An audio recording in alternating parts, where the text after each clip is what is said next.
Dans le prochain épisode de Demain nous appartient.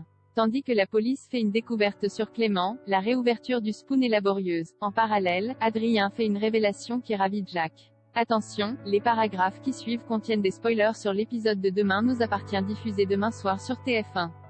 Si vous ne voulez rien savoir, ne lisez pas ce qui suit. Vendredi 10 septembre dans Demain nous appartient. La police fait une découverte sur Clément compte tenu des éléments à son encontre. Mathilde reste la principale suspecte dans l'affaire sur la mort de Clément. Malgré tout, le commandant Constant sait que l'adolescente est fragile et qu'elle aurait déjà craqué si elle était coupable. Par la suite, Martin rencontre Chloé qui l'informe que Nathan a menti au sujet de la dispute entre Mathilde et Clément. En effet, le jeune homme avait indiqué avoir entendu l'altercation depuis les toilettes des garçons. Or c'est impossible qu'il ait pu les entendre au regard de la configuration des lits. Sans attendre, la police convoque donc Nathan. Pendant ce temps, Jaya accroche un portrait de Clément dans l'enceinte du lycée. Très touchée, Laetitia remercie l'adolescente avant de fondre en larmes sous le poids du chagrin. Peu après, Chloé les rejoint.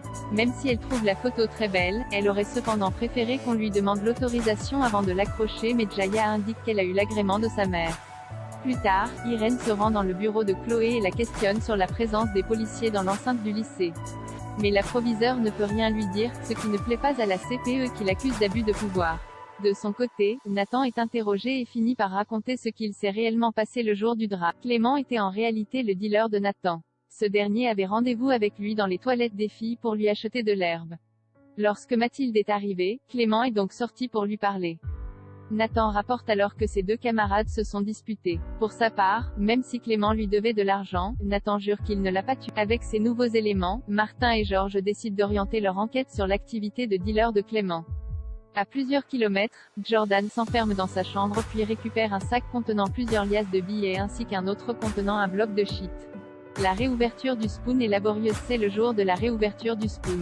En dépit de la publicité faite sur les réseaux sociaux, Bar et Louise n'ont eu que 2 clients depuis le matin. Si Bar est dépitée, Louise se montre au contraire confiante pour la suite.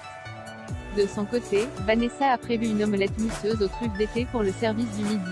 Un choix beaucoup trop onéreux pour les propriétaires du bar qui lui rappellent qu'ils sont un tout petit restaurant et non un gastronomique. La chef a beau assurer être restée dans le budget, Louise n'apprécie pas qu'elle n'en ait fait qu'à sa tête. Tandis que Louise est agacée par son comportement, Bar lui signale qu'ils vont devoir composer avec.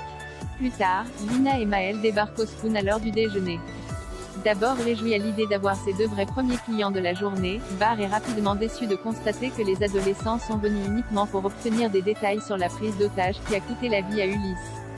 N'appréciant par leurs questions déplacées, Bar les somme de quitter les lieux sur le champ. En fin de journée, Bar et Louise sont dépités de n'avoir eu que 4 clients mais Vanessa tente de leur remonter le moral, certaine que la situation s'améliorera. Adrien fait une révélation qui ravit Jack chez les Roussel. Lizzie surprend son frère en train de regarder des photos d'Adrien. Le serveur de la Paillote a beau être en couple avec Sophia, Jack n'a aucune intention de lâcher l'affaire. Cependant, il n'est pas encore décidé à faire son coming out.